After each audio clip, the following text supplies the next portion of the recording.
We tend to all want the same thing, but we don't have the tools to communicate, so it sounds like we're pulling in different directions. And sometimes people can't self-diagnose what's going on with them. But if you create a safe space together, I should be asking, is this relationship worth it? Instead of, is this relationship perfect? And I was asking myself, because I've seen Instagram relationships so long, I've never had one, and I've seen movies and everything else.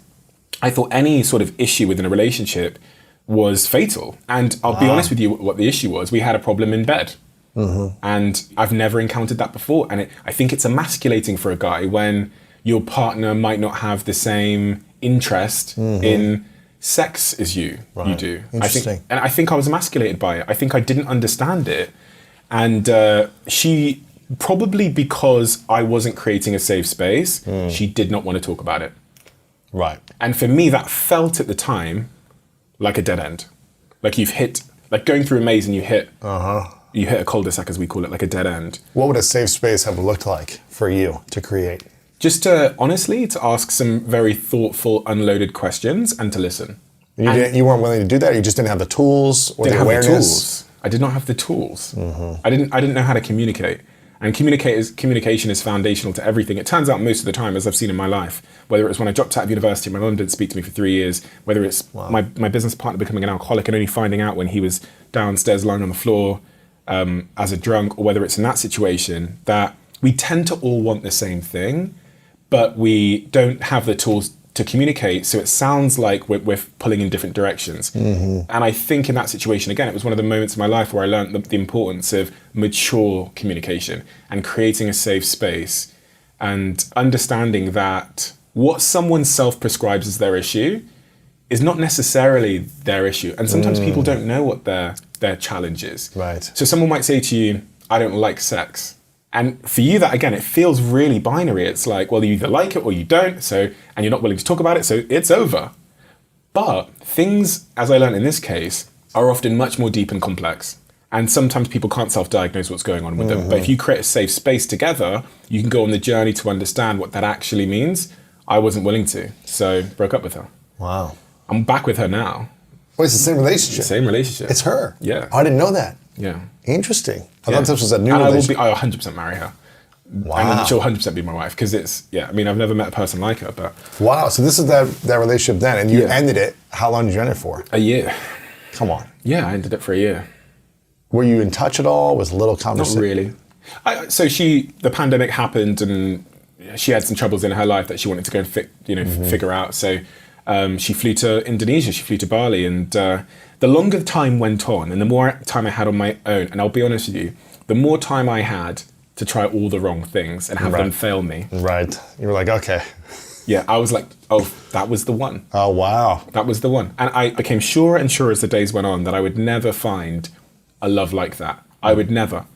And I was sure of it. I was utterly convinced I had made a mistake and that I was the problem. And although I didn't know the issue we had in our relationship would be fixed, I went to the airport, got on a flight, and I flew 22 hours to Indonesia to, more than anything, apologize. Wow. Because I felt like I threw a good thing away for a bad reason, and I know I hurt her, and I knew that even though I didn't think she would be interested in me or take me back or anything like that, I knew that if I am to be the mature person I am, my apology, if it's not manipulation, should come without an expectation. Right. You see what I mean? Because when apologies come with an expectation, they are just manipulation. So Yes. I thought you just actually have to go there and say what you mean and leave it there and then come back. Not try to get in a relationship with her, but just do it for the sake of you being a good person. Yeah, exactly. And owning up to your part of the street. And then... Because then I could have another relationship with someone else and start the record personally in myself that I am now the mature person who's willing to communicate and be humble and admit his own deficiencies. So I could then be the person I wanted to be for the next person. And it just ended up being a very, probably one of the most interesting moments of my life, how that situation played out. Because I got there, she was being very distant with me. Did she know you were coming? Did you tell her minute, last minute. So when I was in the Doha airport, I said, oh, by the way, I'm going to be in Bali, so it'd be nice to see you. She was very distant with me. She wouldn't come near me. She was like sat quite far away from me when we met with some friends. And then as the days went on and on, she said, look, I don't know what the future holds. I'm staying here. And I could see it. So I apologized to her anyway. Then on the next day, by the way, that was an ego blow. That was a moment where my chimp brain showed up and said, take revenge, play a game, try and get her back. But fortunately, by this time in my life, the other part of me that knew I had self-sabotaged myself with my ego for years, and that the games had always failed me. Manipulating someone has always failed me. Abandoning my character and integrity has always failed me. The chase, and then all of that had always failed me. So in that moment when she said, I'm going to stay here in Bali, super graceful and nice, thankfully. I see all of these things like a balancing act, and it's like, which force will win? You don't have to be 100% mature, but if you're 60-40 and that's the words that come out your mouth, that's a good place to start. And fortunately, in that moment, my maturity won. The next thing is she sits me down the next day and goes, I've been sleeping with someone since we broke up. Zing. And I'm now let's see where that pressure, how are you going to show up with that the pressure? Scales. And again, my chimp shows up, it says, finish her. My gosh. It says, manipulate, games, tell her off, make her feel like shit. Oh, wow. That's my ego. It goes, go on, Steve. But fortunately, man. What'd you do? I gave hard. her a kiss on the cheek. I was like, I understand. And we're in a co-working thing. We carried on doing our work. By the way, at this point, we're not romantic. So we're not... Right. I'm just, babe, it's okay. Give me a hug. Thank you for telling me. You didn't have to tell me. And I literally looked her in the eye. And I remember saying to her, she'll listen to this. I was like, I know that must have been hard to say to me. So thank you, because you've told me. You didn't have to tell me, but you've told me because X, Y, and Z. We carried on working. That day, tough. Yeah. Next day, this is where... But you ended it with her? It's been a year? What's she going to do? Yeah, exactly. But your ego doesn't care. Yeah, of course. Your ego doesn't care if you ended it, if it was your fault. Your ego gets triggered, especially, I think this is quite a masculine thing from what I've read as well. We get triggered in a different psychological way because of various prehistoric reasons, which I won't go into. And then the last thing was, I realized that she was going to stay here. She wasn't interested in me, so I was going to leave. And I sent her this really wonderful message and a voice note, which I've played before publicly on stage. And I said, I'm leaving Bali on Saturday, but listen, you're on your journey. It's been amazing to see you, etc., etc. She responds and she says, she's surprised, but she says, okay. Can I see you before you go? My ego shows up. Ooh. Don't let her see you before you go. Ooh. That's your last chance of getting a victory. Oh, no. Do not let her see. Make her feel bad. Play a game. Oh, man. You've got the power there, Steve. She's giving you... She wants something. Yeah. You take it away from her. To take it away from her. That's one last ego-restoring victory. And then reflection, asking myself who I am and who I want to be, what my values actually are, and what has succeeded and failed me in the past. I said, sure, you can see me before I go. And in those 3 days, everything changed. What happened? She made plans for us over those 3 days. It was like, and I'm not sure if this is a karmic thing or a spiritual thing or whatever it is, but it was like she realized I'd finally learned how to love her. And it was like life had sent me these 3 tests to check. If I still had that ego, if I was still immature, if I was willing to hold a safe space. And because I passed those 3 tests, those last 3 days, everything changed. And we have been wildly in love ever since, to the point where I'm sure she's my wife. I'm sure we're going to have kids. I could have ruined that on 3 occasions. There was 3 challenges life sent me. She was testing you, whether she was thinking of a test or not. She would never think of it. Right. She's too pure. She's too authentic. It's the human experience to say, well, I don't fully trust this. Okay, I'm going to maybe not thinking, but it's just the body's response probably. Yeah. It just comes out. It taught me something about the nature of the world. And she would know if you would have reacted differently in any of those 3, she'd have been like, something's not safe here. Like, she would have not trusted you to be able to want to get back in a relationship. But is the world not doing that to all of us in all facets of our life? Of course. Is it not sending us tests, whether it's the barista who you might be rude to that day that turns out to be the daughter of the person that you end up going and trying to pitch business to in 3 years' time? Is life not testing us at all times to see what we're ready for and what we deserve? And that's kind of the broader picture lesson I learned was like, Mel never had to change. In fact, nothing externally needed to change for me to get the results I'd always been looking for in my life. I had to change. And then the world sent me things, and this sounds very woo-woo, and I'm the least woo-woo person you'll ever meet. The world sent me a different set of things. It said, because you've changed, we're going to mirror a different set of results. It's that old Einstein quote about doing the same thing and expecting different results. Yes, you've taught me this as well, because if you have a huge amount of self-responsibility when it comes to your relationships, you say, I did that. I said this to you last time we spoke. When you're talking about your past relationships that have failed, you said, but that's on me. And you say, because I picked them.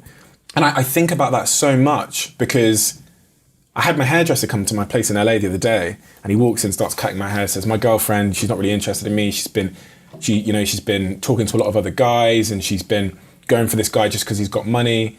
And he walked in, and when he walked in, he had this $2,000 sneakers on, a Louis Vuitton bag, dripping in diamonds and gold. And I thought, you've got what you deserve. Mm-hmm. And people hate that. The concept that the people that they've attracted into their life, the results they've attracted into their life, are a mirror of who they are. And I said to him, well, what did she do? Oh, she's a hostess in a nightclub. Okay, and what, like, how did you meet her? Well, I was at one of the tables in the nightclub, and I was one of the big spenders, so they put her on my table. So you're attracting from that space, That's what you've attracted. So if you did some work on you to figure out why you need to wear diamonds all the time, where that comes from, that need for validation or whatever it is, you could drop the diamonds, you could stop buying the Dom Perignon in the nightclub, and you might end up in a different environment and attracting someone else for other reasons and values. And it was the same with me throughout my entire life. Until I did the work on me, I attracted all the wrong people. Really? Oh God, of course. Attracted all the wrong people that wanted me for all the wrong things. That wanted me for the mansion in the countryside, or the Range Rover, or the car. The car you have now is pretty sweet. Yeah, I don't actually. Funnily enough, I don't actually have a driving license, so I have a driver. Oh wow, yeah. So, but I can't drive. I lost my license. I thought I don't need it anymore anyway. So, yeah, and so I think about that a lot now because I had to do the work to find the love I was looking for. Right. You can't blame others. You gotta take responsibility and ownership. And that's why I said with you, it's like for me, maybe there was things that I didn't like about these other relationships I was in, but I was the one choosing those relationships. I was the one staying after 6 months, 12 months, 2 years when it wasn't working and things weren't shifting, and I continued to repeat the patterns that I was bringing into the relationship. So we all have choices, but when we blame others, it's really easy. But when we take responsibility, it's much harder. I think 30 to 35 will be about authentic, true alignment and balance in my life. So I'm now in a relationship, which is a very surprising thing if you know my backstory. Why is that surprising? Well, because growing up, I'd see my parents screaming at each other every day for like 7 hours, 8 hours. My mum screaming at my dad, sitting there passively, and he just took it. So my dad would just be watching the TV, and in the left side of his peripheral, my mum would be screaming from 2 meters away in his face. And I used to watch that as a kid, and I used to say to Dad, don't take it. Dad, do something about it. Don't let her scream at you. And it wouldn't stop anything. And then I think at 7 years old, he called me in and said, by the way, just so you know, me and my mum don't love each other. I don't love your mother, and we're going to get a divorce. They didn't. At 10, they called me in and said, I'm going to get a divorce, by the way, we don't love each other. I've watched her chase him around the house with a knife and him smashing, him trying to defend himself with the doors. So the model I learned about love was that love was prison. And I didn't know I'd learned that lesson. Fascinating things happened to me throughout my life. And this kind of speaks to really understanding what your self-story is. At 14 years old, I pursued a girl religiously called Jasmine.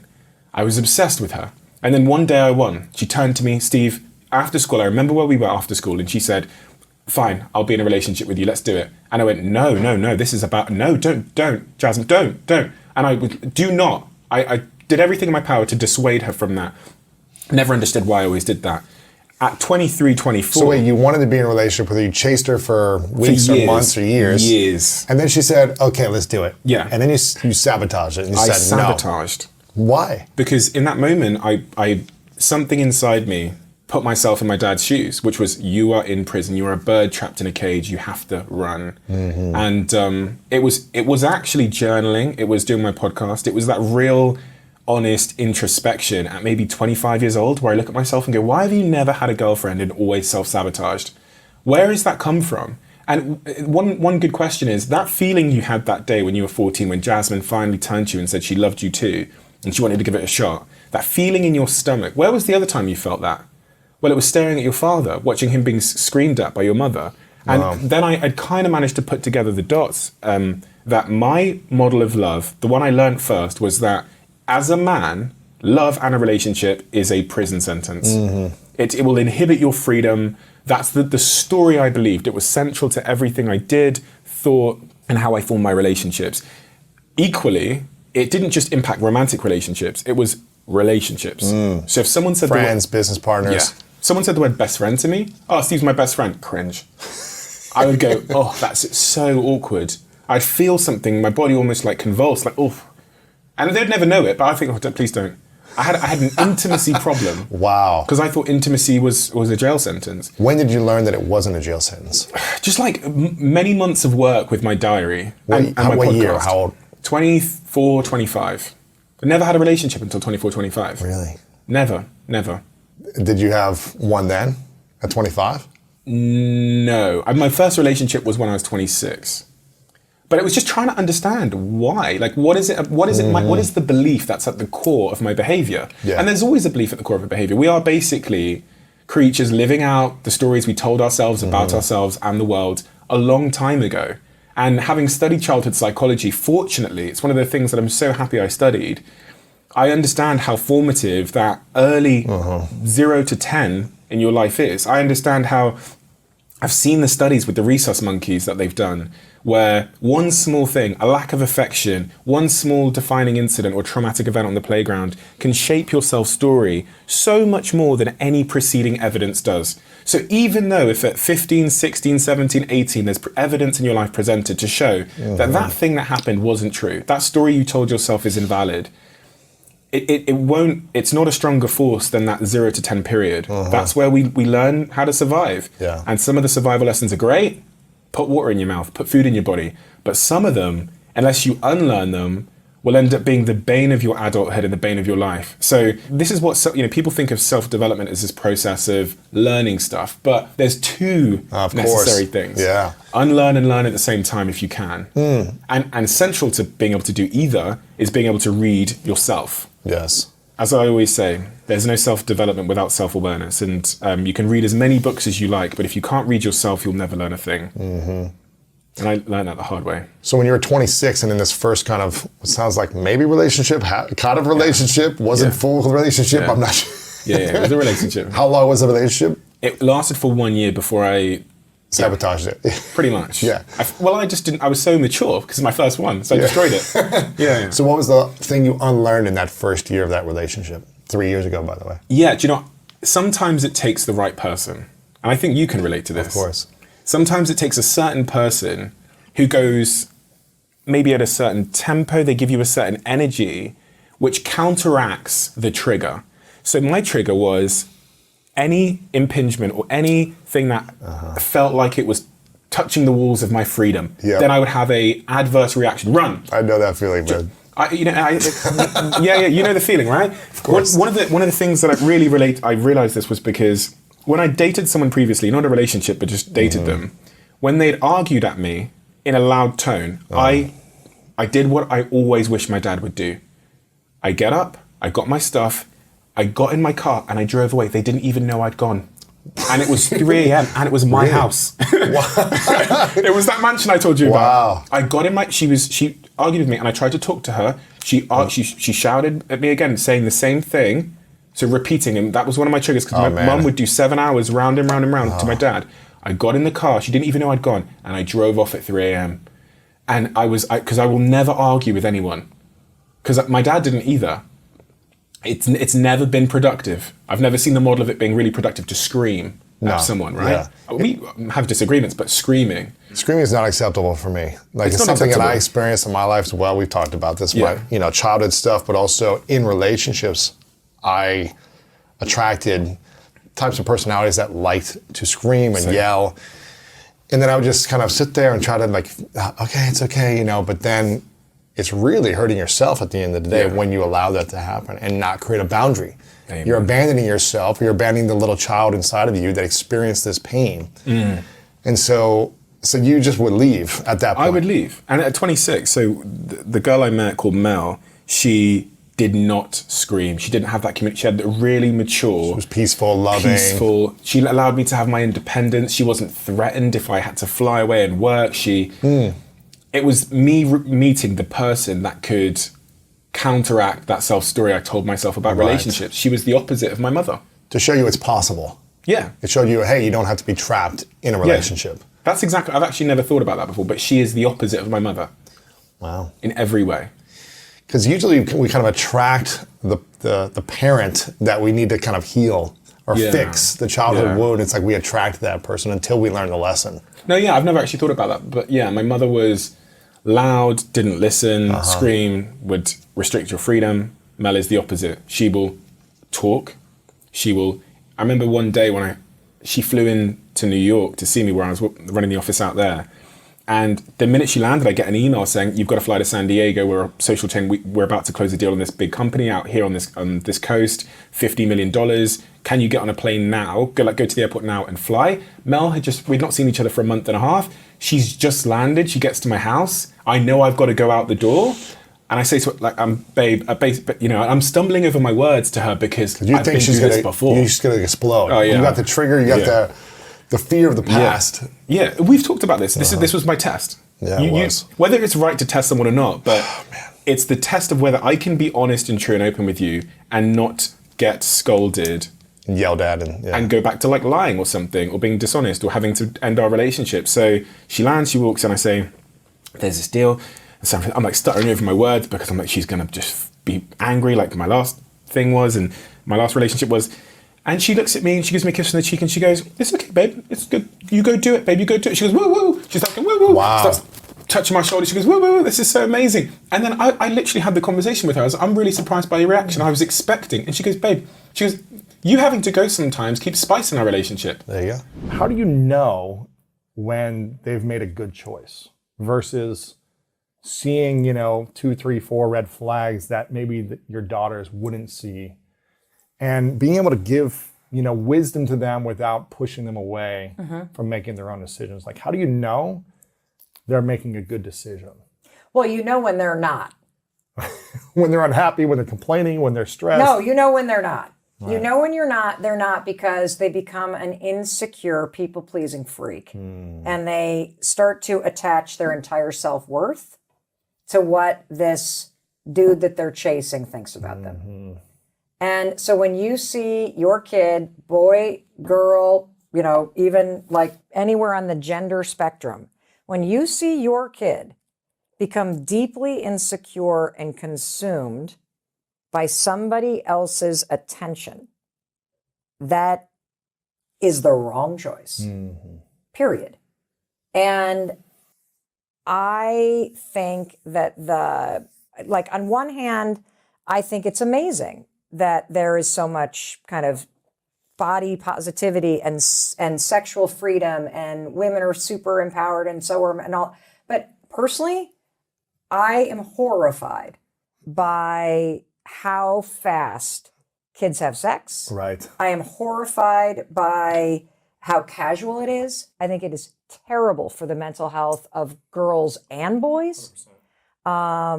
I think the focus on there is the self-expression in terms of your sexuality and your body, but the pressure on girls in particular and young women to put it all out there to be sexual beings, it's just Well, setting you up for it's getting really, hurt. really hard. It's setting you up for getting hurt too, and hurting yourself and feeling confused. Well, here's the thing. Women cannot have sex without getting emotionally attached. 100% agree. And men they can't do it can't casually. get emotionally attached until they have sex. Like we are literally wired in the opposite way. And so for women, like, I'm sorry, you cannot have sex and not have some sort of emotional connection. There's no casual for women. There isn't. And so the culture has shifted in a direction that does not serve women's mental health. And this is not about whether or not you should or shouldn't have sex or that. It's really about understanding the impact that sex has on your mental health when you're not in a safe or committed relationship. And that's it. And the truth is that there are things that are going on in your chemistry, in your neurology, in your DNA that are tied to survival and to generations past that are way bigger than just the intercourse and the orgasm that you're having with this one person. And so one of the things that I find to be extremely difficult as a parent is counseling daughters through this process of online dating, of casual sex, of the hookup culture, of girls convincing themselves that they're okay with this. And it's empowering themselves, yeah. Yeah, I don't buy it. I don't buy it at all. There's just so much, And here's why. Yeah. I would say to my girls, and I'm sorry that this is crude, I'm sorry, like, what do you mean you're concerned about texting him?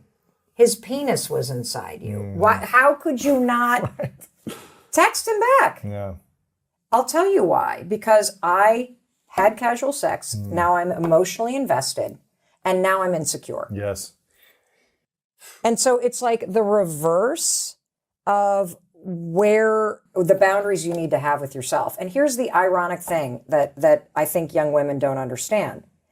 If you like somebody and you don't hook up with them, they're going to want you more. 100%.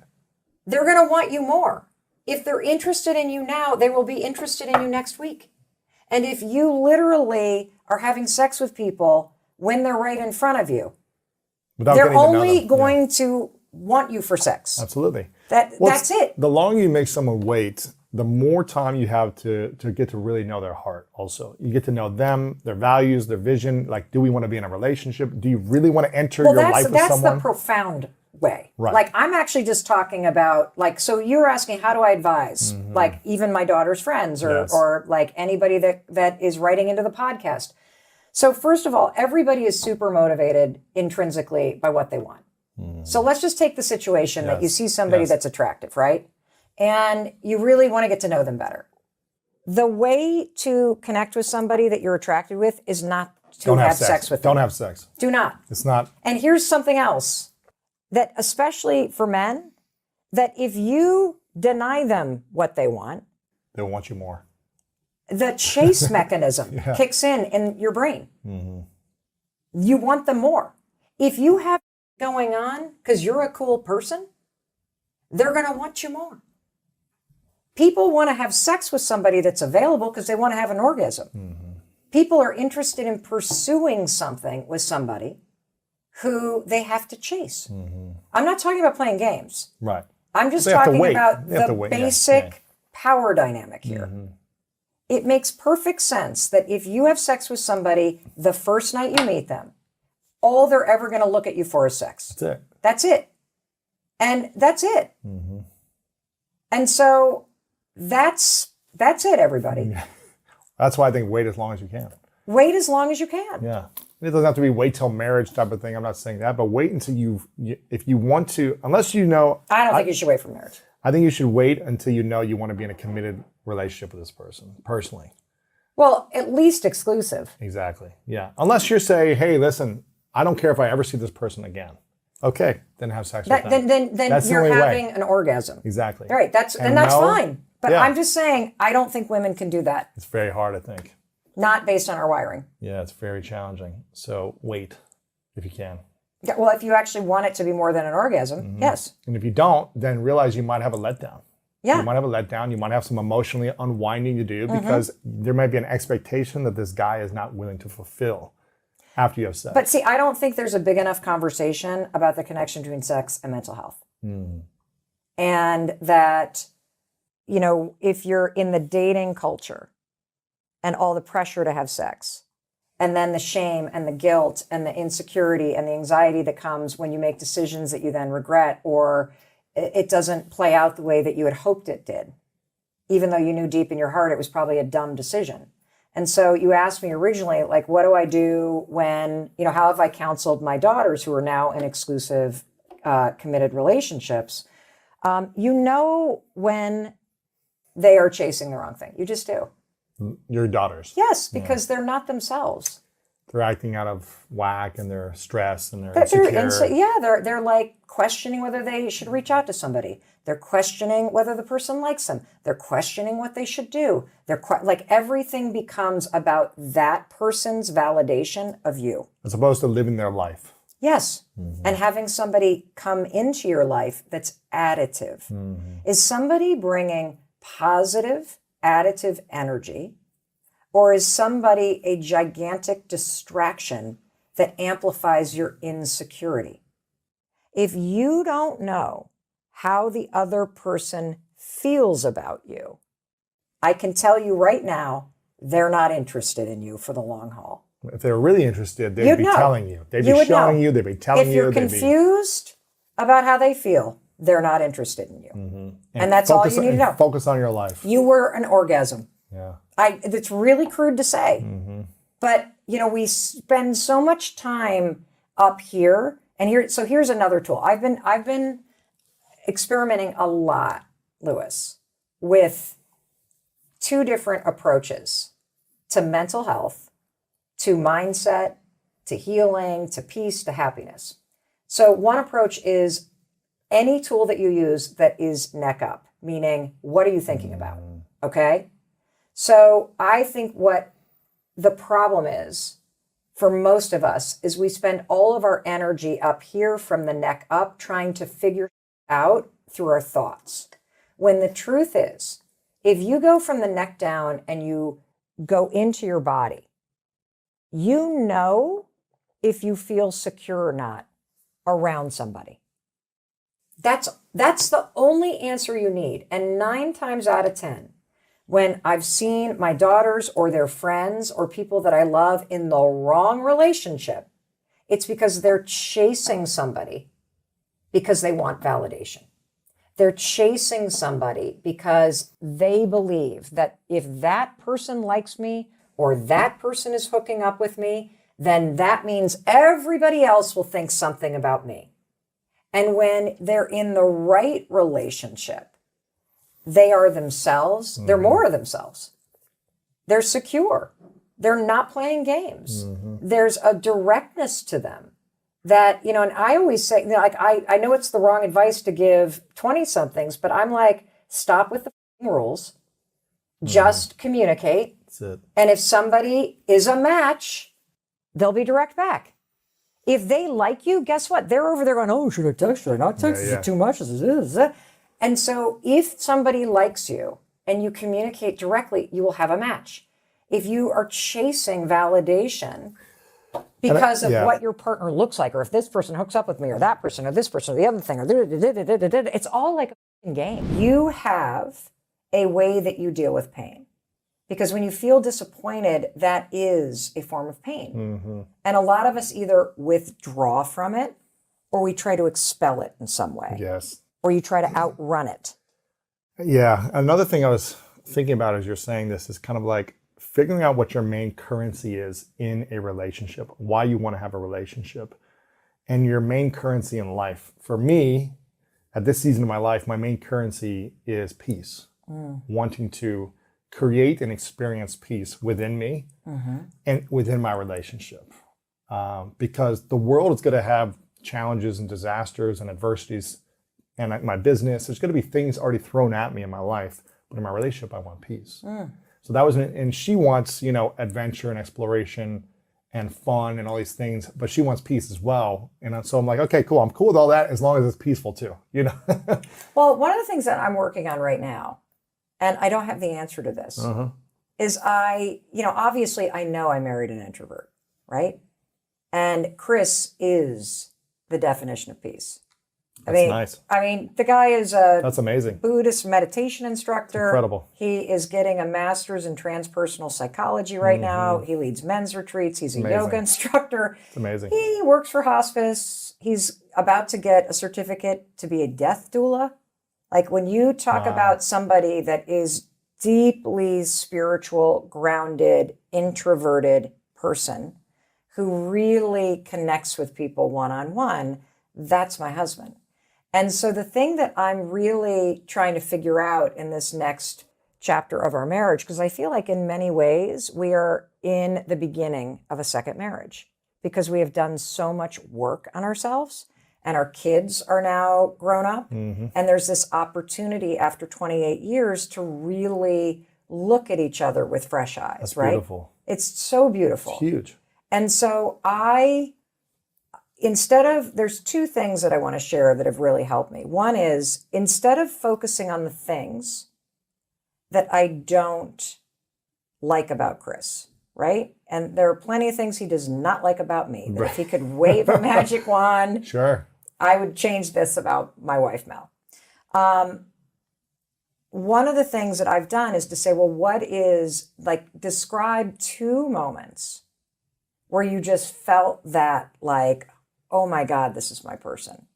And so there are two moments, and there's a great exercise to do. Like, just think, what are those two moments that really encapsulate, like, just that flood of peace and love and safety and connection? And one of them for me with Chris is this. We had just met, and we were meeting to go out to dinner after work in New York City. And I was standing in front of that Flatiron building on, 23rd. I love it. And I looked up Fifth Ave, and I could see Chris coming. And he was wearing a suit, and he had a messenger bag slung over his shoulders. He had Ray-Bans on, and he was rollerblading and That's weaving in and out of traffic because he grew up as a ski racer, and he's like a big adventurer. And he had this huge smile on his face. And it was like strength at play. Right? That's cool. That was what I felt. And then the second thing that came to mind is that when we first got together, we almost, like a couple months after knowing each other, we went out to Utah to meet his best friend who was already married. And Jeff and Darce live in Idaho, and like they're basically pioneers. They hunt, they fish, they like live in a log cabin, built their own house. Like they're freaking amazing. And so we went fishing, and there was a freak snowstorm that night. And so literally it started snowing as we're cooking dinner, like in June, dude. And so I'm thinking, what have I gotten myself into? So I go back to the tent, and I'm rummaging around for a sweatshirt of some kind, and I notice my sleeping bag is warm. And I flip the bag open, and Chris has filled up one of those Nalgene bottles with hot water he had boiled on a campfire and stuck it in there like a hot pocket. That's pretty nice. Right? Very thoughtful. Yes. And so those are two memories. And so I came up with this. He's doing an act of service for you. No. Because that's what he wants. So he's doing the thing he wants. No kidding. And meanwhile, I'm ignoring him and telling him he's so amazing. Yeah. And he just can't even hear it because he wants acts of service.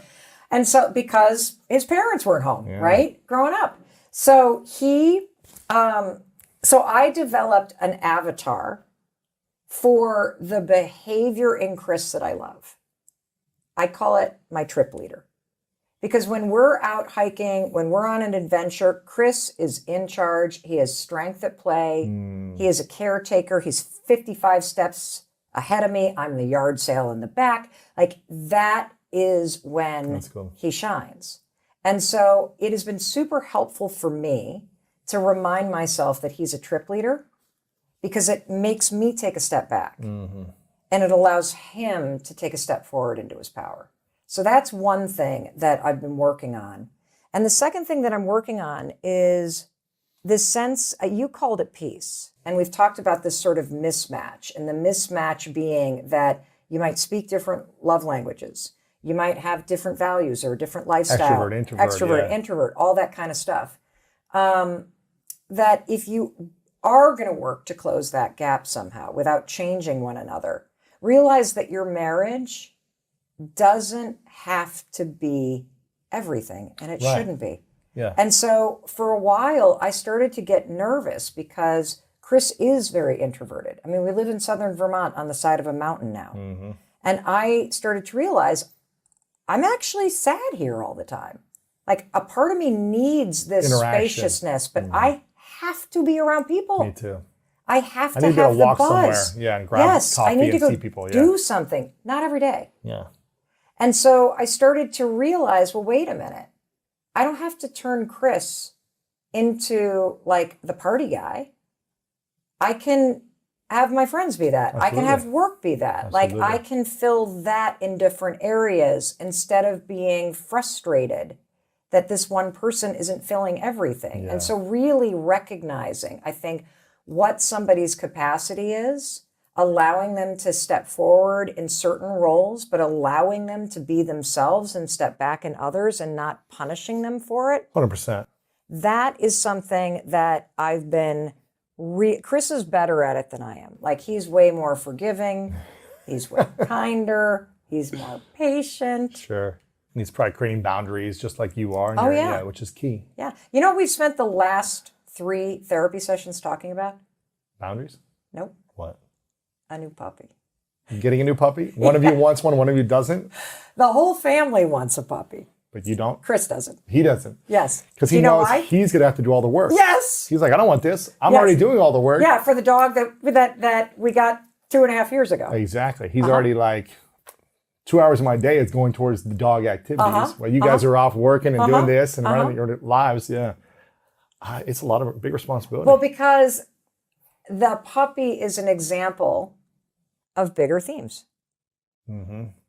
And he doesn't want to abandon himself to please others. Yes. And that's probably what he's done for 26 years. Not with everything. I'm sure it's not like all like that. But this is what I had to learn in the last 2 years of therapy too, is just like, okay, I was always trying to make someone else happy because they were never happy with who I was. They never accepted me, so they always wanted to change me.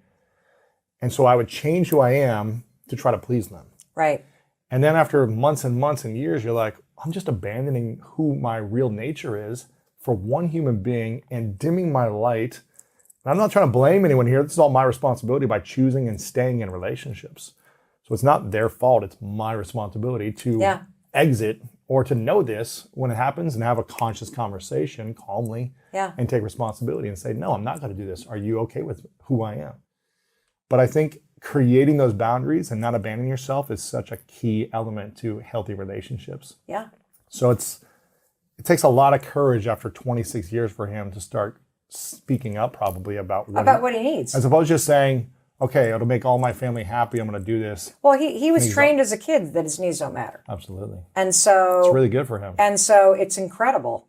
It's absolutely incredible. And it's a huge gift to have this side of my husband showing up after all of these years. And it's a huge gift to me to actually have a partner that's helping me heal and be softer. That's beautiful. And have somebody take care of me. And it's just incredible. And so, the thing is that the wrong relationship magnifies your insecurity and your emotional dysregulation. And the right relationship with a lot of work helps you heal. What do you think is more important in a relationship? To make sure your values are in alignment, to make sure your shared vision is in alignment, or your lifestyle? Like the way you want to live your life. Like one wants to travel more and the other wants to stay home. I think lifestyle, is the thing people fight about more than anything is money. Even people with lots of money, the number one thing we fight about is money. And the second is chores, even if they have a housekeeper. Really? Yeah, so that must tell you that lifestyle is everything. You see, you don't have to have the same values. You could be of a different religion. You could be Muslim, I could be Hindu, and we can actually get on. We could come from a different culture, and we can work that out. I come from a family where everybody was divorced, and my husband doesn't, but we get on really well. So I think values are nice, but that's, we've got to have exactly the same values. We don't always have the same values. Some people value things more. I mean, some of the things my husband likes to watch on television, I find them, and he hates all my, that's a chick thing. I was watching the new episode of Sex and the City. He's like, oh, I hate this. I actually didn't love it either. So no, I've got to watch it. I'm invested in it now. So sometimes he'll go and do something else. It's like if you're with someone who loves sport and you don't have to love sport. My husband loves cooking. He's always cooking. I don't really love that. I don't mind, but it's all the shopping, and then the chopping, and then the cooking, and then the cleaning. I'm like, let's just grill some fish. But he likes, but we don't have the same thing because I don't value cooking at all the way he does.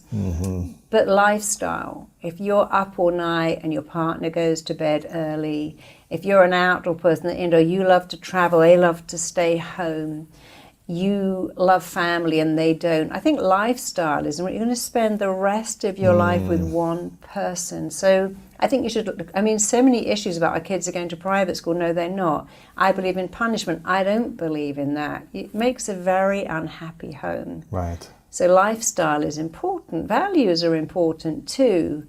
And goals and dreams are important. But you can have different goals. Like my husband has no desire to write best-selling books. You could say, well, not, but imagine if he did, we'd be competing. But when I'm writing, he cooks me lovely food. He brings me tea and coffee. He knows I have to be left alone because I'm in a writing mode. So we're not the same because he has no interest. He tried once to write a book. He absolutely hated it. He threw the whole thing away. But I couldn't do what he does. So are our values the same? Yeah. Are our goals and dreams the same? No. But is our lifestyle the same? Yeah, we like the same thing. Yeah. We tend to go to bed together, get up together. We like to travel to the same places. You know, if I was with someone who wanted to go out all night until 2 a.m., It'd be hard. that would be really hard, because that's, if I was with someone who wanted to bring people home every night and have a party, that wouldn't work. So I think we really forget that having the same lifestyle is really important, because that's what people fight about the most. I got a couple final questions here. What do you think we should feel when we start dating someone and we've been dating them for a while? What do you think we need to think or feel or know internally that we can move forward towards a commitment? Your feelings are the most real thing you have. And I always think you should feel your feelings until they no longer require to be felt. I would say, you know, I met this person, I didn't really like them, but oh my God, the sex was amazing. So I overlooked all these things. I met this person who was mean, rude to waiters, dismissive, rude to my family, but they were just so compelling and so gorgeous and so out of my league that I tolerated it. Tune into your feelings. They will tell you very quickly. You know, our gut is our gut instinct. Our gut is the second brain. If someone doesn't seem nice and doesn't seem kind and is treating you badly, why stay? Why wait for that to get better? If you feel that they're not really a nice person, then why hang around? If you notice behavior that's a red flag, they always forget their credit card. They seem to diminish. People say, you know, I don't know how I ended up with a narcissist, but often we do. We go, yeah, I overlooked that. There was something because else that was more compelling. They were so good looking or so nice, or they were very generous. They took me to great places, and I overlooked the fact that either they were annoying or mean or even boring. I just thought, I'll stick this out. You know, your feelings are the most real thing you have. And you've got to feel your feelings until you get the message, and then they go away. And often we just ignore feelings. Can your feelings ever lie to you? No, I don't think so. I met many people said on my wedding day, I knew it. And one of my friends said, I knew I was marrying the wrong person. On my wedding day, I waited for my wife to come there, and I knew I was making a mistake, but I couldn't let people down. You know, Charles and Diana both tried to call off their wedding. Both of them knew it was wrong, but they felt, well, we've got to go ahead with it. And if your feelings are saying no that early, then at least go, hey, there's no rush to get married. There's no rush to move in. There's no rush. I mean, there maybe is a rush to have children, but more problems occur from picking the wrong person or staying with the wrong person because you're not tuning into your feelings. When you tune into your feelings, you know, because the feeling is, I feel a feeling of rightness with this person. I love waking up to this person. I love coming home to this person. Even on my worst day, when they annoy me, I imagine my life without them and think, oh no, my life's so much better with them. Yeah. So I don't think your feelings can ever lie, because they come from the gut, which is the seat of your emotion. Right. I think we lie to ourselves, but our feelings don't lie. And you know, in the 10 people in that book, every single one of them had lied to themselves. That there's a girl in there who wanted to kill herself, and her lie was, I've got to be good. I need to be good. And I said, but being good makes you want to die. She goes, I know. I said, yeah, I think it's time to stop being good. She said, you know, I'm going straight to Victoria's Secret now.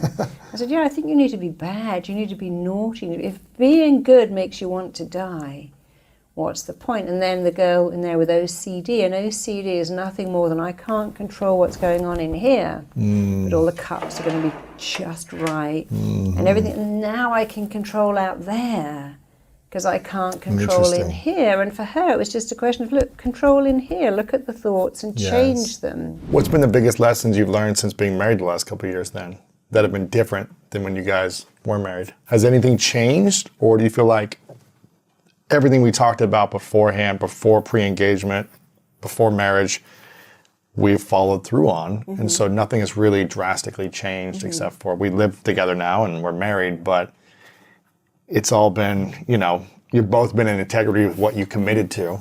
And so has anything changed in your mind? Or For anyone who gets married or you move into a close relationship like this, the change is embracing another person in your life and accepting the fact that they are a different person from you. Yes. They have different perspectives, different life experiences, different educational backgrounds, all of these things in their life that have shaped their perspective. And now you are trying to do life together. Yeah. You're in this boat, you're rowing together. So it is a constant adjustment to allowing people to have the space to be who they are and have their perspectives and share those perspectives, and realizing no matter what, you're on the same team. Yeah. So the choices that you're making now, it's not just about you anymore. It is what is best for the team. So having that teamwork mentality is the adjustment. And hopefully when you go in, you've done enough of the work to where you're not the weak link on your team. Right. Because you don't want to be the weak link. Someone's always picking up your slack. But just, realizing and embracing that teamwork mentality. Even when you have an argument, even when you have a disagreement, your goal is not to win. Your goal is to find a solution that is best to move the team forward. Yeah. My friend Jay Shetty says in a argument or a challenging discussion, it shouldn't be the person against the other person. It should be both people against the challenge, against the problem. Absolutely. And coming together on how do we solve the problem, not here's my solution, you're wrong, I'm right, or whatever. But coming together on that, and I think that's a beautiful practice to focus on the challenge, not, well, you did this and it makes me upset, So both finding the solution. Yeah. I love this. This has been really powerful. You've got an amazing book, Sis, Don't Settle, How to Stay Smart in the Matters of the Heart. I think it's really challenging to let your head make the decisions for your heart, but you need your head to make sure that you're not allowing your heart to miss out on the red flags or signs that might be, your heart may not be looking for. So you kind of need both to be connected, to really make sure you're in alignment, you're using your emotions and also seeing the facts and the data, and you're using all of it to make a conscious decision about entering a relationship and then taking it to the next level. You've got so many great lessons and stories in here. You've got a lot of your own experience, personal experience, obviously from, I wouldn't call them failures, they're just lessons. They were relationships that weren't in alignment to where you want to be. There's nothing wrong with that. We've all had those. So you had a lot of those lessons. And also being in divorce court and watching all of these people go through challenges and heartaches and the pains. So you have so many different lessons on how to make sure we hopefully eliminate that and don't have to experience those things in relationships. So very excited about the book, Sis, Don't Settle, How to Stay Smart in the Matters of the Heart. Faith Jenkins, I've got a couple final questions for you. Can I tell you why I wrote this book? Yeah, go ahead. I did not have these huge standards of love in my life growing up, and didn't really know what a true, loving, healthy relationship looked like. Yeah. You didn't have a model. You didn't have a good model. Yeah. Didn't have the model. And I realized as I started dating, and I moved to New York, started dating in New York, and I realized when I started dating that I really didn't have a source to pull from to learn the do's and the don'ts and some of these things that, would have helped me along my journey to make some better decisions. So a lot of things I learned the hard way. Yeah. Sometimes that's good in life, but people watch your podcast or they read books because they want to learn how to minimize some of the mistakes that they can make. Absolutely. And so, because if you want love, if you want a loving marriage, you want to love a relationship, I believe that you can have it. But how do you get there? How do you get to that point? And so this book was really a passion project. What I wanted to write, being single in my 20s and 30s, how I navigated all of the challenging experiences, all of the questions, the pressure from outsiders, and all of those things to get to the point where I am now, 2 years, happily married, with the husband that I dreamed about having for so long. And I don't think that story is just meant for me. Right. I believe it's something that anyone who wants to have that kind of love in their life that they can have. Absolutely. I think it's beautiful. And in a modern world of online dating and swiping and hookup culture and people thinking they have more and more options available but being less fulfilled and less happy because they're unsure of how to navigate these waters, I think it's really powerful for your lessons and your story and your examples to share in this book. So I'm excited for people to check this out. I want to acknowledge you, Faith, for not settling, because I think it's really easy for people to settle, and there's nothing, bad or wrong about that. But I think you were very clear on what you wanted. You made your own mistakes, but you learned every time, and you got to this point. And I think it's really inspiring to see, specifically a woman, wait until they're in their 40s to get married in this time when there is that pressure. And to not settle, I think, takes a lot of courage. There's a lot of courage, but I can only imagine the amount of peace and love and joy and abundance on the other side of that courage. So I really acknowledge you for leaning into that, making that decision, and also using your voice to share this wisdom with other people. So congrats on everything there. This question is called the 3 truths question. Imagine it's a hypothetical question and scenario. Imagine it's your last day on earth many years away, and you get to live as long as you want to live, and you get to create the life of your dreams. Everything you want to do, it happens. But for whatever reason, in this hypothetical scenario, all of your message has been erased or it goes to some other place. So your book is no longer available. The content you've created online is gone. So no one has access to your information anymore, your content. But you get to leave behind 3 lessons to the world. This is all we would have of your information, your content, are 3 lessons. I call it 3 truths. What would you say would be these 3 truths, what you'd share with people from the lessons you've learned in your life? Don't wait until you get your dream job, or you meet your dream person, or you graduate with that degree, or you travel places you want to travel. Choose joy now, because if not, you'll run out of time if you're waiting to reach a milestone to think you're going to achieve it. Choose joy. Second one. The closed doors in your life are just as important as the open doors. So I would say embrace the closed doors, because they're redirecting you elsewhere, and take that redirection as a sign, as a positive sign.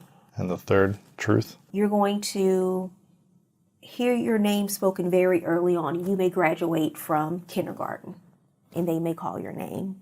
You may graduate from middle school or high school. They may call your name. I don't want that to be the last time you hear your name called for achieving something in your life. So I want you to walk into rooms that are too big for you. When you're frustrated in the relationship, when you're fighting, you're arguing, you're not seeing eye to eye. Yeah. Oh, great. You think they're the problem. Oh. They're not understanding you. What should we ask ourselves? Well, first of all, what am I actually frustrated about? Right. Let's start there.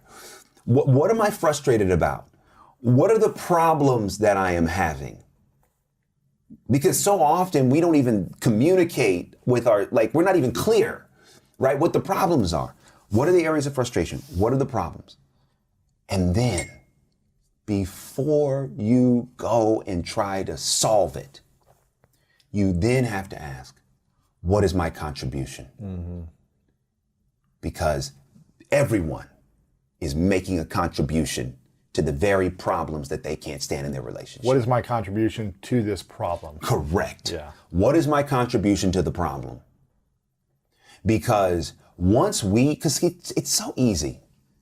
It's easy to point the finger. Yeah. But it's really hard to point the finger back at ourselves. It's really hard. And so before you start doing this and you're not doing right and you're wrong and you're pointing the finger at whoever you're in the relationship with, you start to do this assessment and say, okay, what's really the problem? What have I not been communicative enough? Have I not set my expectations?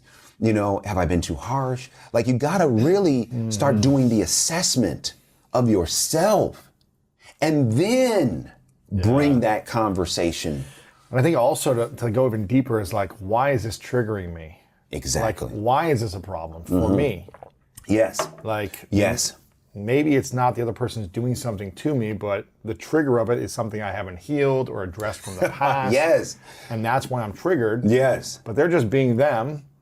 And, you know, depending on the situation, but it's Dude. like, what's the root of this frustration for me? Dude, this is so true. And this is why I talk about this in the book.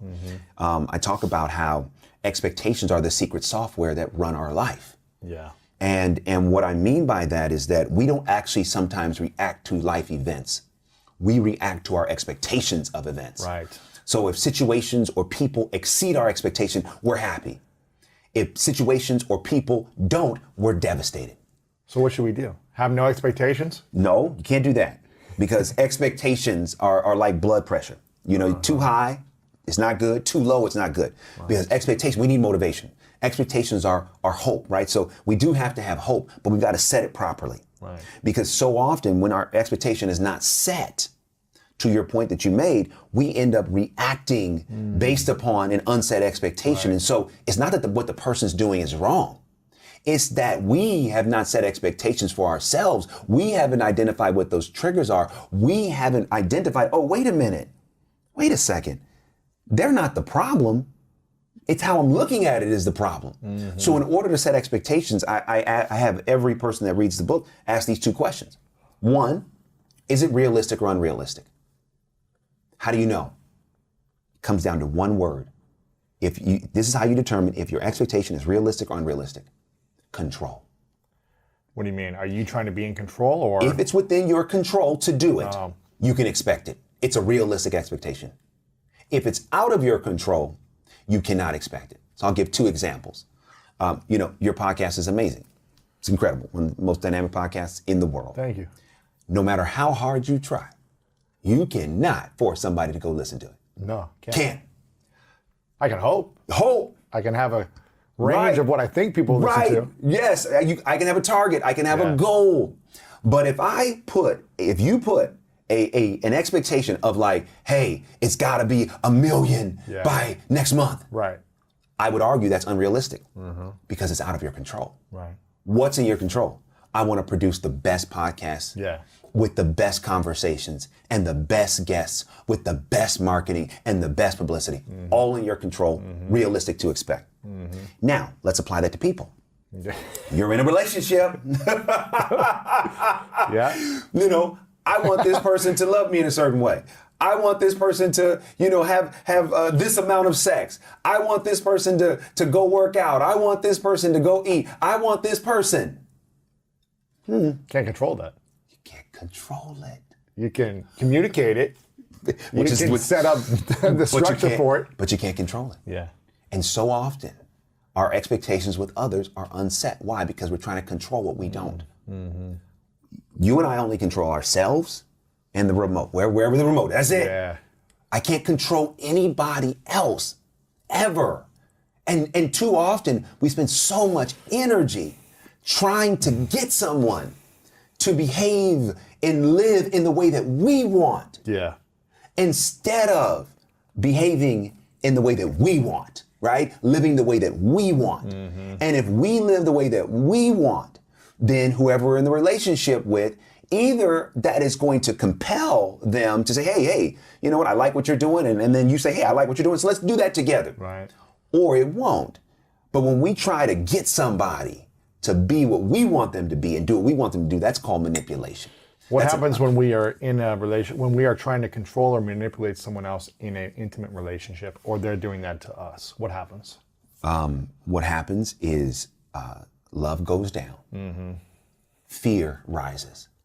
Here's what I mean by that. The fear of, if I don't do this, they're going to leave. So that person, everyone has different degrees of self-determination.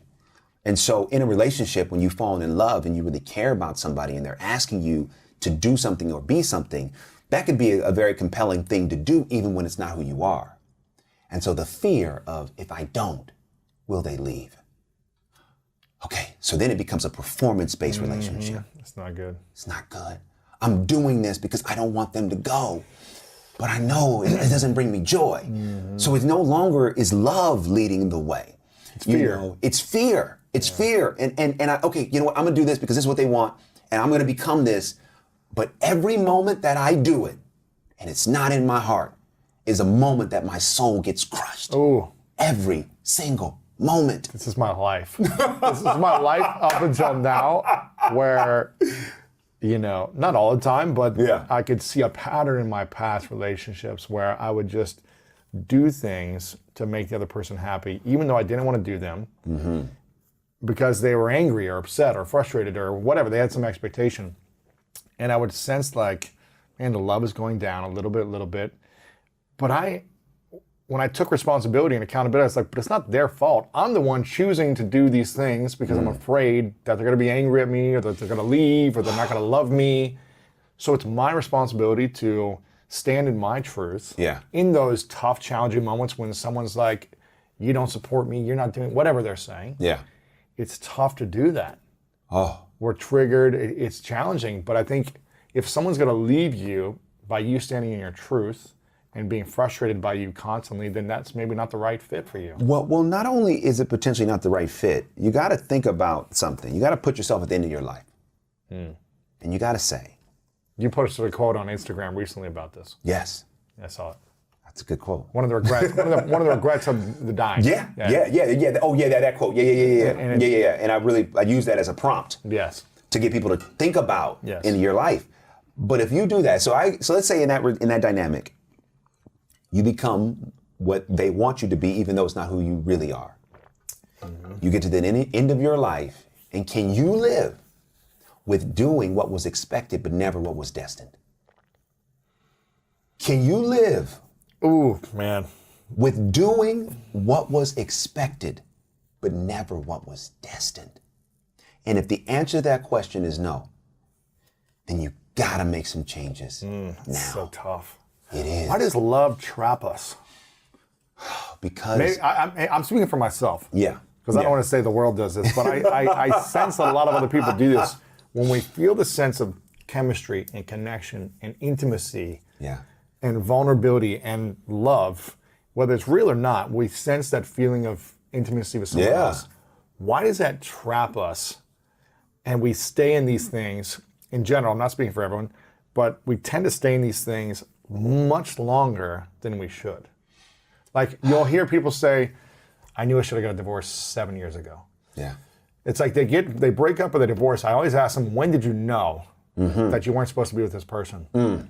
5 years ago, 10 years ago, the day I got married. Right? You hear these things and you're like, well, why do we stay? Right. Why is this so hard for us, this trap of love? Right. Why don't we get out of it sooner? Right. I mean, there's so many reasons. The reason that comes to mind is worth, self-worth.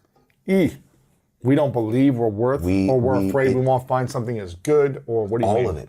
What I mean is that it can take a while for you to come into a revelation of what you're worth and that you are worthy to be happy and pursue happiness on your terms and come to the revelation that, this dynamic is no longer, making that contribution to my life. And Not that they're bad and wrong. There you go. Right. Not that it's all their fault. There you go. It just wasn't the right fit. And for me, when you're in that situation, it can take a long time for you to get to the place where you feel enough worth, where you're ready to say, you know what, I'm going to endure the fear, I'm going to endure the challenges to make that kind of move. So when you talk about love, love cuts to the core of our worth because we all need it. Man. And when I say love, we all need love.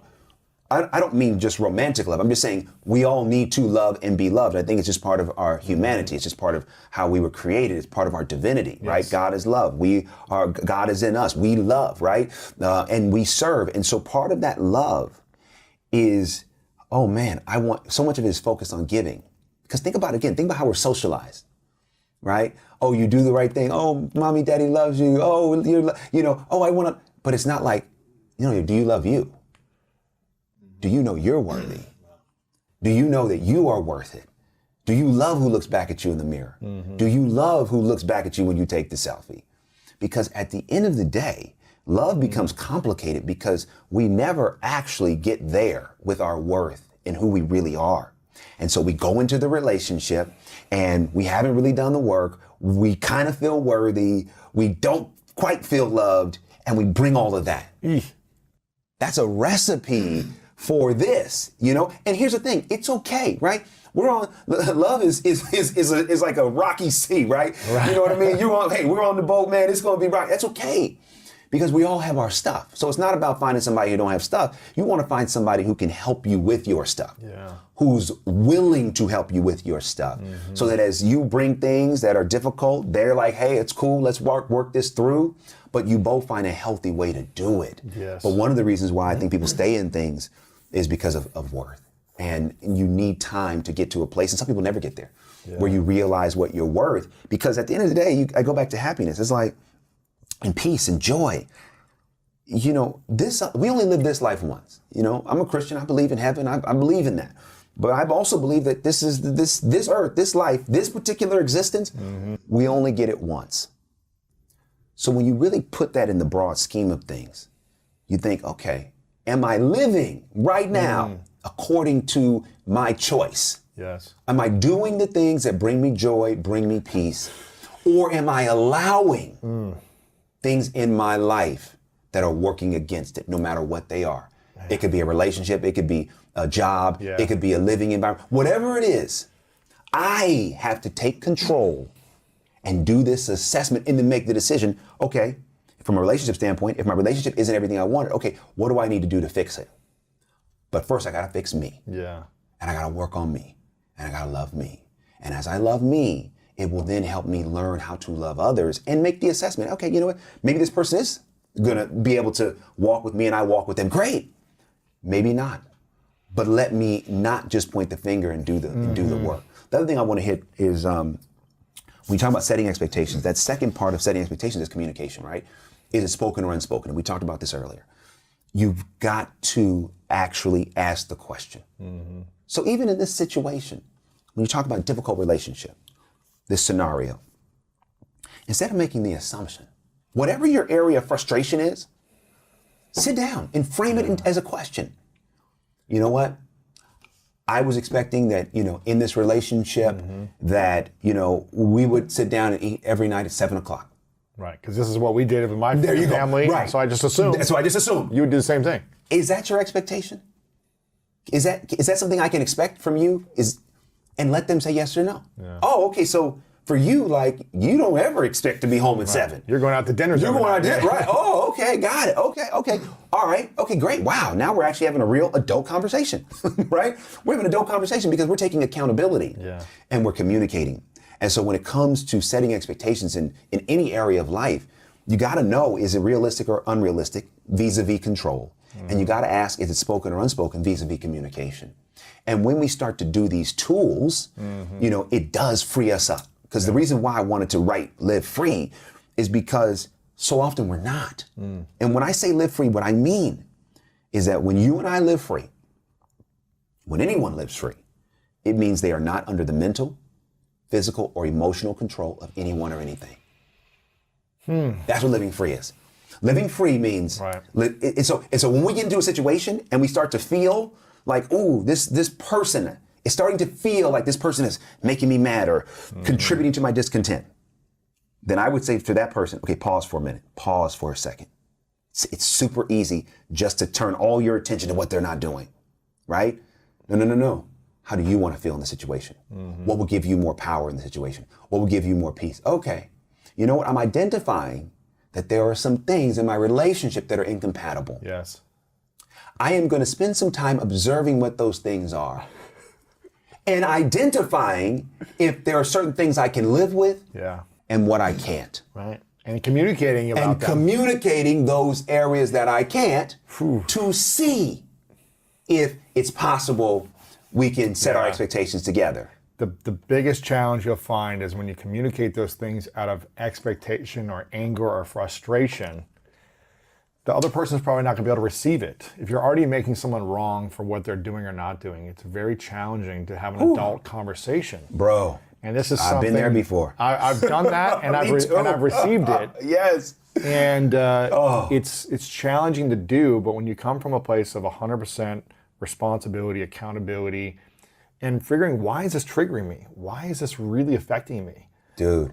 Then you can come from a calmer place of like, okay, I didn't like this, but I don't need to make you wrong for this in this moment, because we can talk about it, come up with an agreement that then moving forward, we can either live up to or not. And then we can make a decision if this frustrates me. Correct. I mean, challenging. it's challenging, but it's good work. And for me, you you talk about flaws, like that's an area that I have been, outside of identifying what my needs are and being okay to admit those needs. One of the flaws, man, is that, I have a really strong sense of right and wrong. And if someone's not doing that, you're like, according to me, that's wrong. Right. So if some may have right, dude, I'm like, that's wrong. So when Megan and I have had moments of disagreement, I have at times mishandled it completely. Because I have in my mind made the decision that on that particular thing that she may have done that I didn't like, she's wrong. Yeah. For you. For me. Right. But no. For me came as I evolved and as I grew. Initially, it was like, no, that's wrong. Yeah. Period. Wrong in the world. Not just wrong for divine, wrong in the world. So here's the problem with that. The problem is when I make the decision and judge her action as wrong, the moment I bring it up in a way of attack. Yeah. And anyone, when they feel attacked, they're gonna get defensive. You can't do that in a relationship. You can't do it, but it happens all the time. It does, man. And dude, what would happen is I would, get on my self-righteous, soapbox. I can't believe we did this. There you go. There you go. What were you thinking? There you go. Judgment. What's she gonna say? Oh, you're right, Devon. I'm a bad person. Right. Everything you say is truth. Right. Yeah. No, dude, listen. I learned the hard way. What that did was it pushed her further away. Right. It doesn't mean that the point of what I was bringing up, whatever we were dealing with, didn't have merit. Didn't mean that. It just meant that the way I went about it was wrong. Right. And my intent was not being realized because I came at it from judgment and I'm right and you're wrong and da-da-da-da. So as I bumped my head, I realized, oh, got it. The way I see the world is the way I see the world. Yeah. It's not exactly how the world may be. So when I use how I see the world as the way that she has to see the world, I am the one with the problem. Yeah. Because I've got to understand and take into account the two different perspectives. Right. So what I had to learn to do is express it from here. My love. Yeah. When this happened, here's how it made me feel. Here's was my takeaway. Is that the right way to think about it? So instead of doing like this, I had to do like this. Oh yeah, when you said that, I felt this way about that. How can we, and that approach, bro, is what then brings the communication. Right. Then she wants to be contributing in a more supportive way. And also just talk it through, right? Because it's not a pointing the finger. I'm not pointing the finger at her. She's not pointing the finger at me. We're actually talking about it. So she'll say, hey, there's certain things that you do that make me feel this way. I was like, oh, okay. Now, here's another hard truth. There's some situations I'm like, I'm not responsible for those feelings. Right. Doesn't mean you have to change who you are. No, baby, I love you. I understand what you're saying. And I love you, period. I understand you feel a certain way about certain things. That's not my responsibility. Right? So the same way that I feel about certain things, you're like, hey, that's not my responsibility, right? Yeah. I still got to go do my work.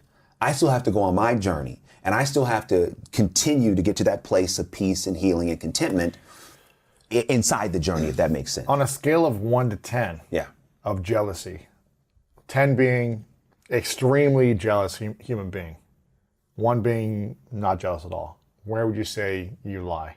In life or like relationship? In relationship. Oh man, I'm not jealous. I'm like, it's like a 1 for me. Did you ever used to be jealous in relationships? Never. And I'll tell you why. Tell me. Because I love me, okay? So I'm like, yo, listen, I ain't jealous of no other dude. I'm not. And the reality is, if any woman that I was with found, for whatever, more comfort or was like, hey, I want to go over there and experience that person, God bless you. God bless you. We're not the right fit then. Not the right fit. Yeah. You know, and if I was a jealous person, I couldn't be married to my wife. You know, my wife is one of the most successful. I mean, first of all, she's beautiful, but she's also one of the most successful, you know, women, you know, actors in Hollywood. You know, she's an icon. She's known around the world. You know, I mean, She got men. she's got men. You know, I mean, literally. You know, and men all around the world, you know, desire her and would probably do anything for her. And that's who she was before we got married.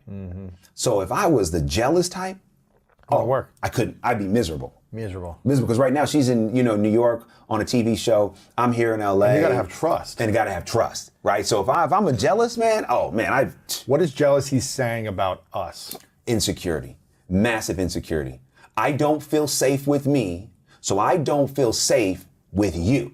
What do you mean I don't feel safe with me? Meaning, if I am secure with who I am and I feel good being alone, right? I feel safe in my isolation. I feel safe in my loneliness or periods of time when I'm by myself.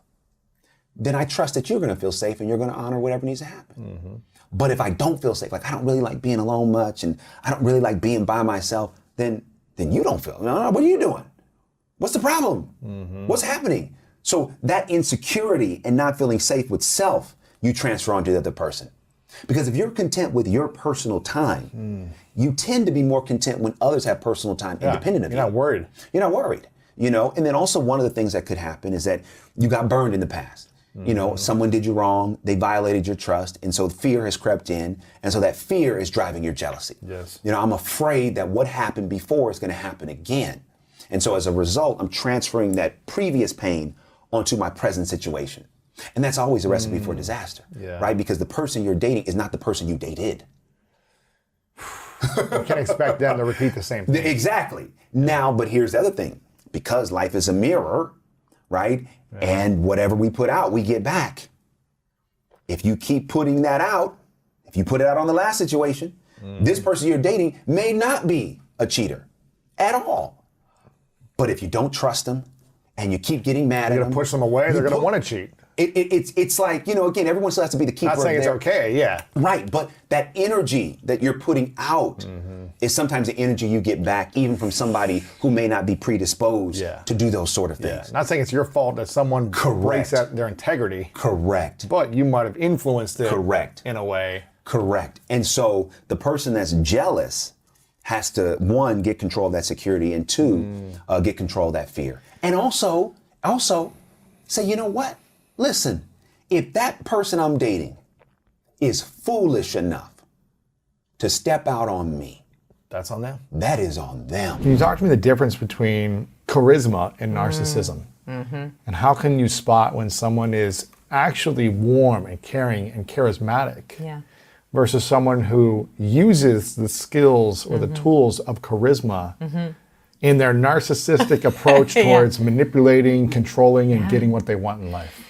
So this is my biggest fear with this book. This is my single biggest fear, and it was an issue for me when I first started writing it.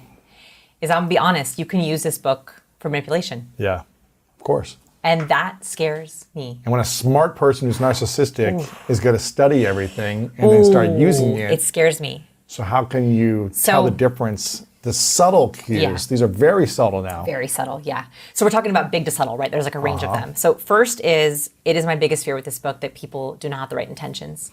And my hope is that we can actually use these powers for good and not evil. That is the number one thing, is you can, if you want to. Here's the good news. There are certain cues that we cannot control. And if you have bad intentions, they will leak. So I call these danger zone cues. So in the book I talk about, there's 4 different types of cues. There's highly warm, nonverbal, verbal, and vocal. So these are things that make you highly warm, highly trustworthy, highly likable. There's highly competent cues, verbal, nonverbal, and vocal. And then there's charismatic, the ones that are just knock it out of the park. Like they're just great. And the last one is danger zone cues. Danger zone cues are the cues that get us into trouble. They're the cues that liars use. They're the way that we leak guilt and shame. Actually, shame is not a bad thing. It's only when you have guilt that you've done something wrong. So in the danger zone, it is very hard to inhibit those cues. So I teach them because I want people to be able to spot them. Okay. What are those cues? Okay, so there's a bunch, and let's talk about as many as we Sure. can. So And this might be someone who's very successful, someone who's accomplished a lot potentially, someone that seems very credible, Yeah. someone that could be in a power position, owning Yes. a business or having influence online or something like that, yeah, right? yeah. Extremely successful. They could be successful. They could Yeah. seem credible, trustworthy, Yes. but might be super narcissistic underneath. Yes, so there's a couple danger zone cues that we can control, which a manipulative person could inhibit, right? So, for example, one that I found that I talk about in the book is Lance Armstrong. So, Lance Armstrong, for those who don't know, spoiler alert, Lance Armstrong was doping. So, if you haven't, someone was like, there was spoilers in the book. And I was Right, like, right. you haven't heard of that news Yeah, yeah. yet? I also talk about Britney Spears in the book because there's some really interesting cues on her, which I think why we're worried about her, why her fans worry. She shows a lot of danger zone cues. Yes. So Lance Armstrong, in one of his early interviews on Larry King Live, he's asked about doping. And he does what's called a lip purse. So a lip purse is, okay, when we push our lips into a flat line, we mash our lips together. That is a universal withholding gesture.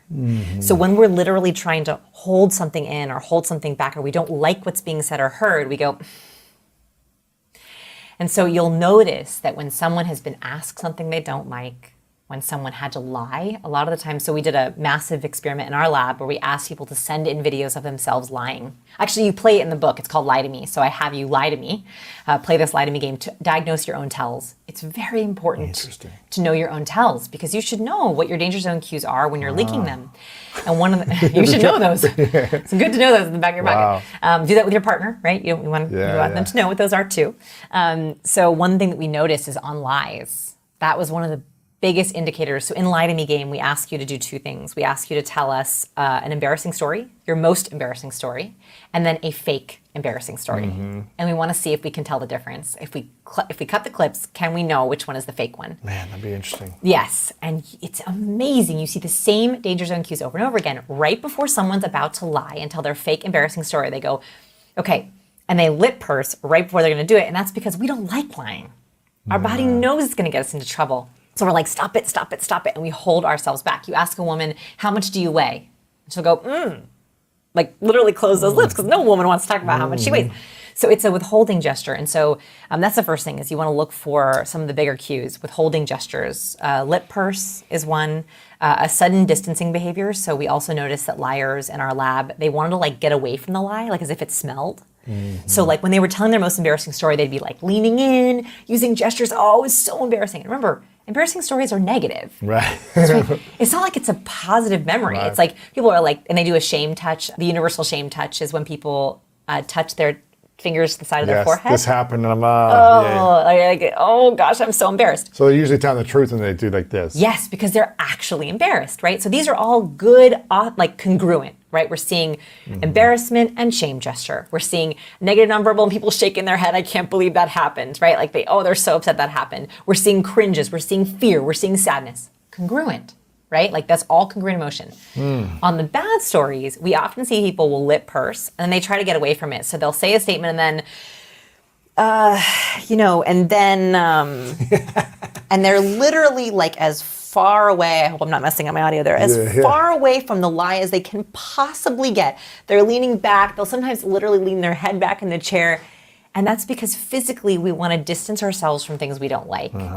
So we're looking for lip purses, sudden distancing. And there's a lot of cues that we can't control, right? So blink rate is another one. Eye blocking behavior is liars have higher blink rates. They blink more. Yeah, actually, in Britney Spears, she had a really interesting interview that I actually break this down on my YouTube channel, so you don't even have to read the book if you want to see it, where I break down the cues in this early interview. This is right before the conservatorship started, so very, very full of cues because it's right before it happened. And she gets asked a very difficult question, and she, all of a sudden, her blink rate goes from a normal rate to a high rate. So she starts to really quickly blink her eyes like this, and that is because when we're really nervous, we literally want to close out stimuli to not see what's happening so we can process what's happening. So blink rate is something that a lot of manipulative people cannot control. In fact, when I share this, people go, oh, I know a very narcissistic, manipulative person who has a very high blink rate. Interesting. Because they're literally like trying to block out the lie or the manipulation.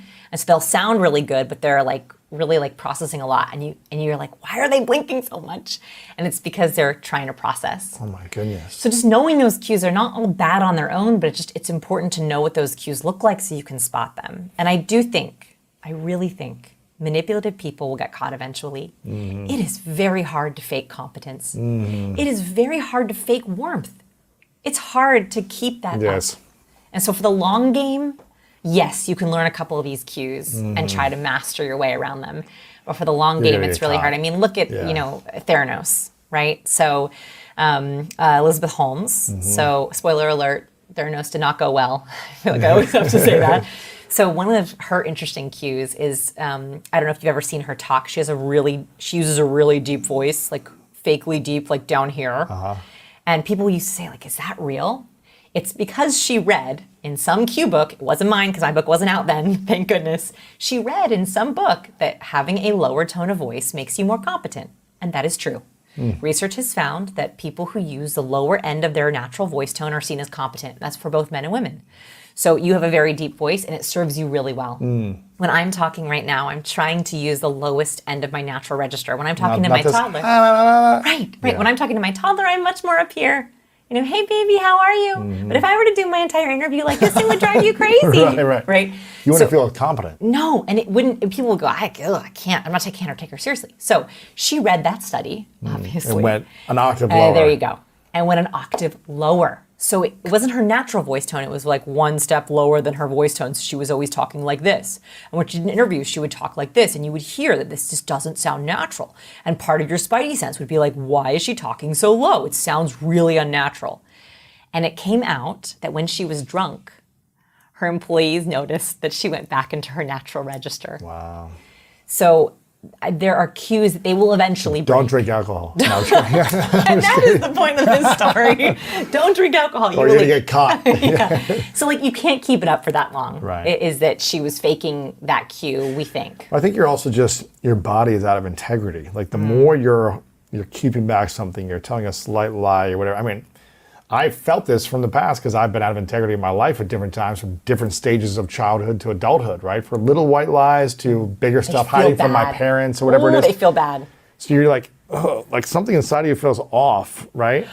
And then you got to like keep the lie up, and you're like, eventually you're going to explode, or you're going to have a heart attack, or it's gonna something. Leak. Yeah, it's going to leak. It's going to leak. Like leaking cues. You leak those cues, and like those are the cues that we're looking for. Like I want you to be on the lookout for them, because when something feels bad, like something feels bad, even just then when you were saying it felt bad, your voice tone changed. Right. Just then. Yeah. Because when you think about, think about seeing a toxic person, and I know that people probably have toxic people in their lives, and this is why toxic people are so challenging, because toxic people put us out of integrity.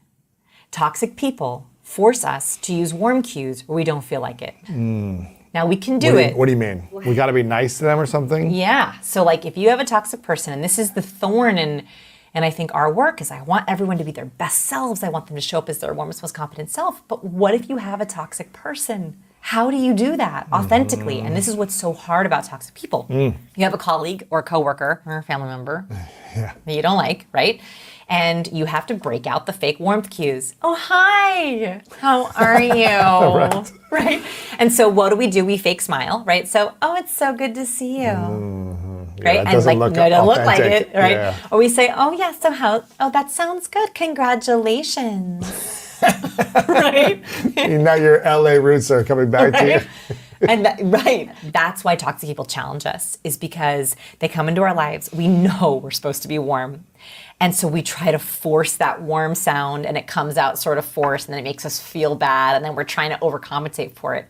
And so you know what the antidote here is? Not learning more fake warmth cues. It's time to get rid of toxic people. I think that's like the side effect of the book, is like, don't keep them around. Don't keep those people around, because it will leak. And so set boundaries around them. So what do you mean it will leak? Like your integrity will leak because you're constantly trying to be nice, but you're actually out of integrity because you don't want to be. Right. Is that right? Right. That's exactly so right. Your body is like, I'm doing something that's not authentic to me because I feel like I have to with this person. That's right. And the more frequently you do that, you feel out of integrity with yourself. Yep.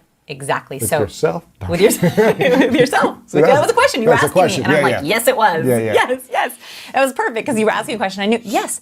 Is if you allow toxic people to come into your life, especially without boundaries, we have to have some of those people we deal with. Yeah, but of course. if you don't have boundaries around them, they come into your life and you have to fake niceness. And that feels really bad. What happens if, let's just say there's a person you don't like. Yeah. Let's just say, maybe they're not toxic. There's someone you don't like, and you don't like being nice to because you feel like, why am I just don't, nothing wrong with them, they're just not my person. Yeah. Totally. Let's say you're in a work environment. Yeah. And you're at a company, you got 50, 100 employees that you're working with, you're on a team with, and you're just, okay, I'm here. Yeah. Is it better to be inauthentic and lie and act nice around this person? Friendly, fake, how are you, interested, even though you've like been around them for 6 months or a year and you realize you really don't like them? Or is it better to go right up to the person after 6 months and say, you know what, I just want to be completely honest and not fake with you because I feel like I've been fake. That I don't connect with you, I don't like you, I think you're out of integrity, I think you're inauthentic, and maybe I'm being judgmental, but I'd rather be honest with you and fake nice to you. Okay, that's A and B. Can I give a C? Sure. Okay, so I don't believe in fake it till you make it. So I try not to give like fake it. I don't roll that way. Like I just think it's exhausting. I think it's gonna leak. The C option here is to not fake warmth, but is to double down on competence. So if you are working with someone that you don't like, the one thing that you do have to do is get stuff done with them, right? You have to master your tasks, you have to be on it, you have to be responsive to emails. So that is something that you can be authentic about because to do your job, you have to be able to get along with them in a very professional setting. So I would skip all the fake warmth stuff. Go right into competence. Yeah, right, like stick with where you're authentic, which is like, I don't need to hear about your weekend. I don't need to go to happy hour with you. Right. I don't need a fake sitting with you for coffee, Right. but you know what? We can get stuff done. You know what? So we create- align on so goals. create boundaries around the, hey, let's go have coffee. Oh, no, I'm so busy. Yeah. I'm so busy today, but you know what? Let's do a brainstorm session tomorrow at the end of the day so we can On the really work. kick off. Yeah. So get back to like the mission on the Competence. task on hand, the competence. And maybe you've just got to be like, okay, this is someone where, 20 seconds a day, I've got to be around someone that's trying to be fake, la-di-da-di with everyone, Yeah. and I'll just wait I'm going until to get stuff done. and then I'll move on to the next That's thing. it. Gotcha. Exactly. Because then at least you're focusing on where you can be authentic. And also that's, even if that were to come up, you could honestly say that kind of conversation could be, listen, like, I'm not really into like, connecting at work. I'm more about getting it done. I want to get home to my kids and my family. I hope that's okay with you. When we're together, if it's all right, I might skip lunch and just have us like, work it out and be really efficient. Yeah, that's good. I really appreciate how efficient you are because it allows me to get home to my kids faster. Right? Like that's authentic. So what can you appreciate about them that's competent? Yes. What can you highlight about them that's competent? And that's What a if you weird don't way to feel work. like they're warm or competent? You're like, this person on a team is just, they can't get anything done, they're not smart, and they have fake attitude around me all day.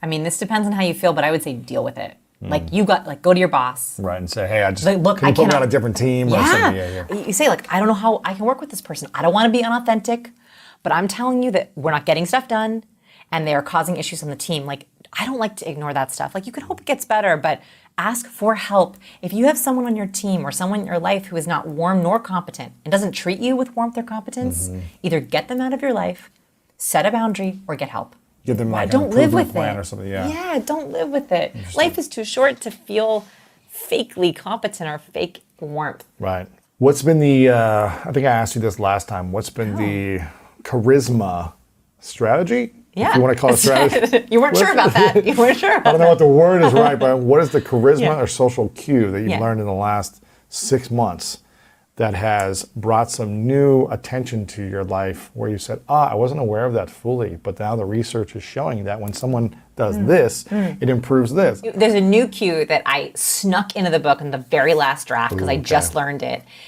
And this was actually brought to me by a couple of my male readers. And I'm so curious. Okay, do you agree with this, Lewis? Okay, here's what they said. So in the book, I had a whole section on nodding. So nodding, affirmative nods upside down, right? Are yes. I nod all the time. Yes, you're a nodder. It's really high warmth. We love it. We love is it nodding. good? So- Yes, nodding is great because vertical nods. And by the way, this is different in certain cultures where they'll nod. They nod Yes, side sideways. to sideways. That's There it different. goes. Okay, so just vertical nodding in Western cultures is agreement. It's yes. In fact, research has found that when you nod at me slowly, I speak 3 to 4 times longer. That's cool. That's why you're a good interviewer, is because you'll nod and be like, keep going, keep going, keep going. I'm just like a bobblehead. I'm just kind of like, yeah, this is good. Like a very slow, like I'll pause Slow. and be like, okay, cool. Okay, well, actually, you're right. Slow nodding is tell me more. Fast nodding is finish up. Yeah, okay. Okay, I got it. I got it. Right. Okay, so that's the difference there. If you want someone to wrap up in a meeting, give them a 1, 2, 3 triple nod, like I got it. If you want them to keep going, an introvert, Okay, so that's the difference. That's number one. So I shared about this, I taught it, and then a couple of my male readers said to me, no, Vanessa, we think that there is a secret nonverbal cue between guys. Now, I don't know what this cue is. Here's what they said. Okay. If you know a guy and you're trying to acknowledge him guy to guy, you nod up. Yeah. Good to see you. It's literally like an open gesture. You're bro? open. Hey, man.